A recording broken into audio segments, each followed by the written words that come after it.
चलो बात तो आज समाज का थोड़ा जल्दी देख लेते हैं। अपन लोग तो पढ़ ही चुके हैं और इसको थोड़ा सा फास्ट बना दिया कि रिवीजन के लिए अच्छा रहेगा।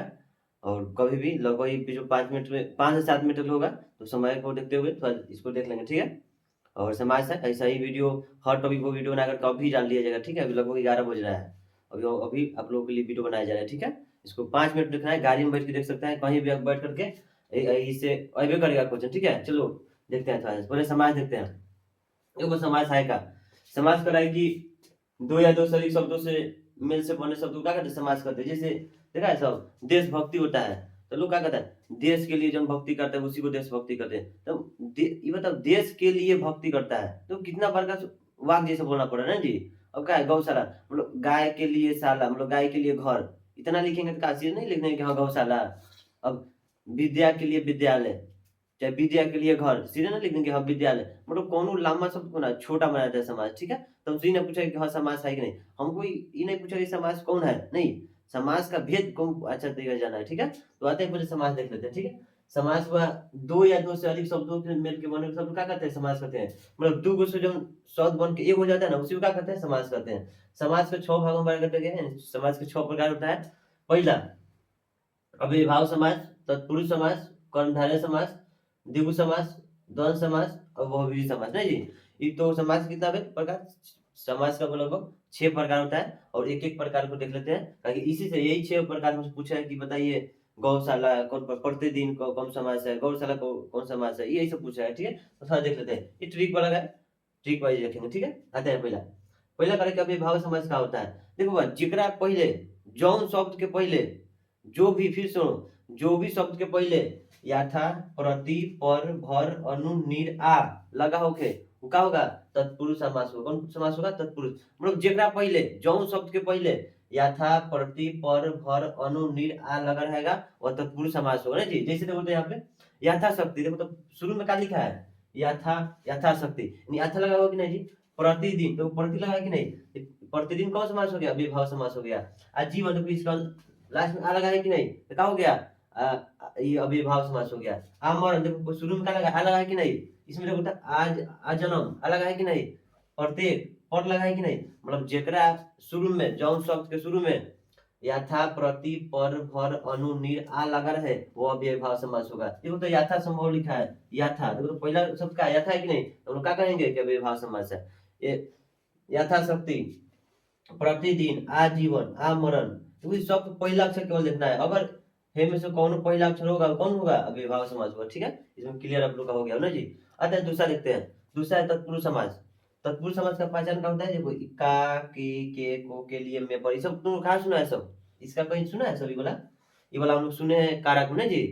ये कारक है ना जी, कर्ता ने कौन को करण से संपराने के लिए, ये सब का है? ये सब कारक है ना जी, कारक है ना।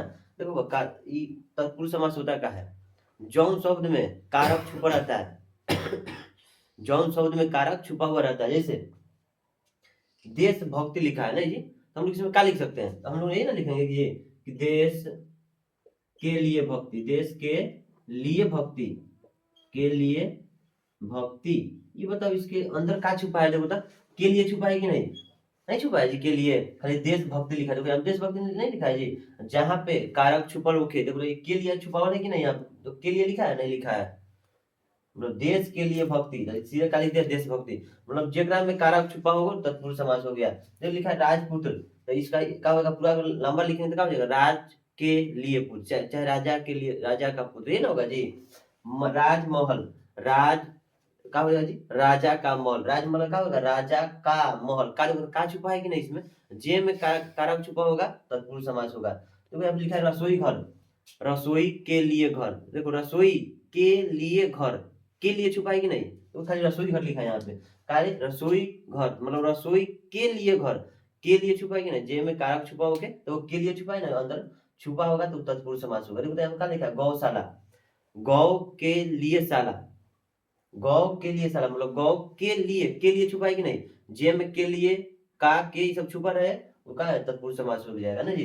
गुणहीन, गुण से हीन, क्या करा जी? गुण, इसका क्या होगा? लंबा करेंगे तो क्या होगा? गुण से हीन, ये ना होगा जी। गुण से हीन, गुण से हीन, से छुपा है कि नहीं जी? से छुपा है, से भी तो कारक है ना जी। से छुपा है तो क्या हो जाएगा तत्पुरुष समास हुआ है। कर्महीन ना जी, कर्म से हीन, इसमें भी क्या छुपा है, से छुपा है, तो कर्महीन का हो जाएगा तत्पुरुष समास हो जाएगा। यज्ञशाला, यज्ञ के लिए शाला, देखो के लिए छुपा है ना, तो तत्पुरुष समास हो, दिक्कत है क्या, नहीं दिक्कत होगा, मतलब जिसमें कारक छुपा हो तत्पुरुष समास हो जाएगा। अच्छा आगे चलते हैं। तीसरे का होता है कर्मधारय समास, कर्मधार ये देखो यहाँ यह लिखा है, ठीक है। कर्मधारय समास, तो इसका पहचान क्या होता है, जेकरा, देखो बात, जेकरा एगो में देखो क्या होता है, ये थोड़ा सा डाउटफुल लगेगा, जेकरा में हे जो के समान ये सब छुपल होगा ना, वही कर्मधारय समास हो। जैसे देखो तो क्या लिखा है, महापुरुष, महापुरुष क्या लिखते हैं, महान है जो पुरुष, महान है जो पुरुष, यही ना लिखेंगे बुआ, देखो तो इसको महापुरुष को हम कैसे लिख सकते हैं ना, लिख सकते हैं, महान है जो पुरुष, देखो तो इसमें क्या छुपा है जो छुपा है कि नहीं, जेकरा में है जो चाहे के समान छुपा हो कर्मधारय समास हो जाएगा ना जी। नील कमल, नील के लिए कमल, के लिए छुपा है कि नहीं, चाहे नील है जो कमल, नीला है जो कमल, ये भी तो हो सकता है, नीला है जो नीला है जो कमल, जो है जो छुपा है कि नहीं, इसमें भी लिखा हो जाएगा कर्मधारय समास हो जाएगा। आधा पका, क्या समझा सब, आधा है जो पका, कोई आमे है कोई आम में तो क्या कर रहा है, आधा पका कर रहा है, आधा पका, तो आधा है जो पका, आधा है जो पका, है जो का हो गया, तो है जो छुपा है कि नहीं इसमें अंदर, लिखा हो जाएगा कर्मधारय समास। नील गगन, नील है जो गगन, नील है जो गगन, देखो है जो छुपा है कि नहीं, जे में है जो छुपा हो गया कर्मधारय समास हो जाएगा, ठीक है। अब देखो लाल टोपी, लाल है जो टोपी, देखो ना बीच में कई बार लिख लिख नहीं समझाएंगे, कहीं समय बहुत कम है, लाल है जो टोपी, है जो छुपाएंगे ना, तो है जो, इसमें भी है जो छुपाएंगे, जिसमें है जो छुपा होगे कर्मधारय समास। महाराज क्या होगा, महान है जो राजा, इसका अर्थ क्या होगा, महाराज का, महान है जो राजा, है जो आ गया ना, जेकरा में है जो छुपा हुआ कर्मधारय समास होगा। काली मिर्च, काला है जो मिर्च, काला, देखो काली मिर्च क्या कहेंगे, काला है जो मिर्च, क्या होगा, काला है जो मिर्च, है जो आगे कि नहीं, है जो छुपल होके कर्मधारय समास होगा ना जी, दिक्कत नहीं होगा। आगे चलते हैं, चौथा में दीर्घ समास, तो दीर्घ समास बहुत आसान है। दीर्घ समास कहता है ना कि अगर संख्या का बोध करा रहा है तो दीर्घ समास है, कब हो रहा है जी, दीर्घ समास किसको कहते हैं, संख्या का बोध कराए, देखो तो क्या लिखा है, अगर पहिल का पद संख्या हो तो क्या कहेंगे, दीर्घ समास होगा। जैसे क्या लिखा है, चौराहा, चौ मतलब क्या होता है, चार, पंचवटी, तो देखो पंच, पंच मतलब क्या होता है, पांच, सप्ताह, सप्ताह मतलब क्या होता है, सात, देखो तो सब संख्या का बोध करा रहे हैं, जब संख्या का बोध करावे वो द्विगु समास हो जाएगा। त्रिफला, त्रि मतलब क्या होता है, तीन, और जब संख्या का बोध करा रहे हैं क्या हो जाएगा, द्विगु समास हो जाएगा। त्रिभुवन, देखो फिर तीन, मतलब तीन, जब संख्या का बोध करावे वो द्विगु समास हो जाएगा। चौमाला, चौ मतलब क्या होता है, चार, मतलब जो भी संख्या का बोध करावे क्या होके द्विगु समास हो जाएगा, ठीक, दिक्कत नहीं होगा। आता है 5 नंबर, 5 नंबर क्या कहता है, द्विगु समास का होता है, द्वंद्व समास। द्विगु समास पढ़ेगी जो संख्या के बोध करावे द्विगु समास होता है। द्वंद्व समास का होता है जी, देखो भाई द्वंद्व समास सबसे आसान है, सबसे आसान है तो द्वंद्व समास है, यही दोनों सबसे आसान है ना, तो क्या कहता है, देखो माता पिता, देखो चिन्ह देखा है, चिन्ह देखा है नानी वाला, इसको हम लोग योजक चिन्ह कहते हैं, क्या कहते हैं, पति पत्नी, इसको क्या कहते हैं, योजक चिन्ह कहते हैं। भाला, देखो बुरा थोड़ा मिट गया, ठीक है, भाला बुरा, जो चिन्ह दिखाई दे रहा है ना, क्या होता है, इसी को हम लोग योजक चिन्ह कहते हैं। अपना पराया, देखो ये चिन्ह दिखाई दे रहा है, क्या हो गया, योजक चिन्ह है। मतलब माता पिता, देखो तो इसका उल्टा है कि नहीं, सबका उल्टा है कि नहीं, मतलब जेकरा दो शब्द के बीच में अगर योजक चिन्ह आ जाएगा वो क्या हो जाएगा, द्वंद्व समास हो जाएगा। देखो तो अपना पराया, बीच में आएगा चिन्ह, ये वाला चिन्ह जहां रहेगा ना द्वंद्व समास हो जाएगा। गंगा यमुना, देखो बीच में चिन्ह आया, कौन द्वंद्व समास है। देश विदेश, तो यहाँ पे देश विदेश, और बीच में चिन्ह आया तो द्वंद्व समास हो जाएगा। सच और झूठ, बीच में चिन्ह आया तो क्या हो जाएगा, द्वंद्व समास, मतलब जेकरा जेकरा मतलब दो शब्द के बीच में अगर ये चिन्ह आ जाएगा तो कौन समास होगा, द्वंद्व समास हो जाएगा, ठीक है। 5 को पढ़ लिए और इसके बाद इसको मिटा करके छठा, चलो जी